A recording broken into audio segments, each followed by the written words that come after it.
যদি ভিজা কাপড়ে সেদিন আমরা বসতে পারি, তাহলে আজকে এই শুকনো জায়গায়ও আমরা বসে যেতে পারবো ইনশাআল্লাহ। অবশ্য রাত্র যাপনের জন্য যদি কর্মসূচি আসে তাহলে বিছানার ব্যবস্থা হবে। তবে আমরা চাই না কর্মসূচির কোনো প্রয়োজনীয়তা আছে।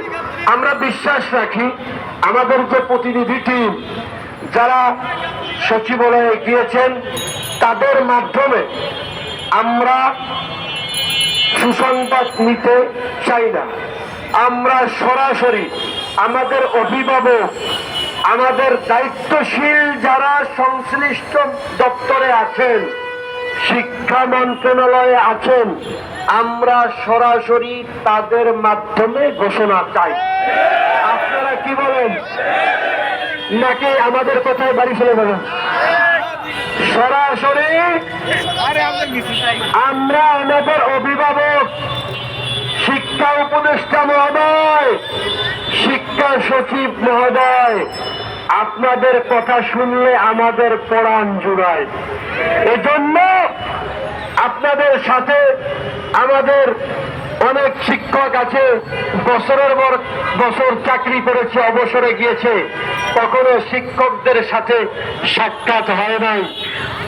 দূরে সম্পর্ক নষ্ট হয়, কাছে আসলে মায়া বাড়ে। কাছে আসলে কি বলে ভাই? মায়া বাড়ে।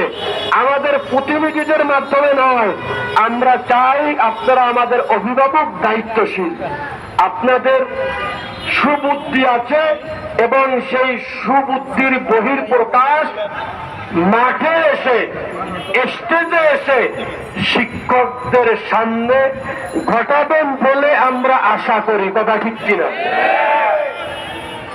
মিডিয়ার সামনে, শিক্ষকদের সামনে আপনারা ঘোষণা দিবেন, এটা আমরা আশা করি। আর যদি দেখি যে না, আমাদের কথা আপনাদের কর্ণকুহরে পৌঁছতে আমরা ব্যর্থ, পারি নাই, তাহলে হয়তো আমাদেরকে আরেকটু সামনে এগোতে হবে।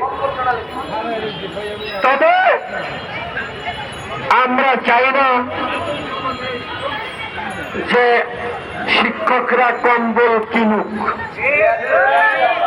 আমরা চাই না অন্তর্বর্তীকালীন সরকার হচ্ছে বৈষম্য বিরোধী ছাত্র আন্দোলনের ফসল, ঠিক না বেঠিক?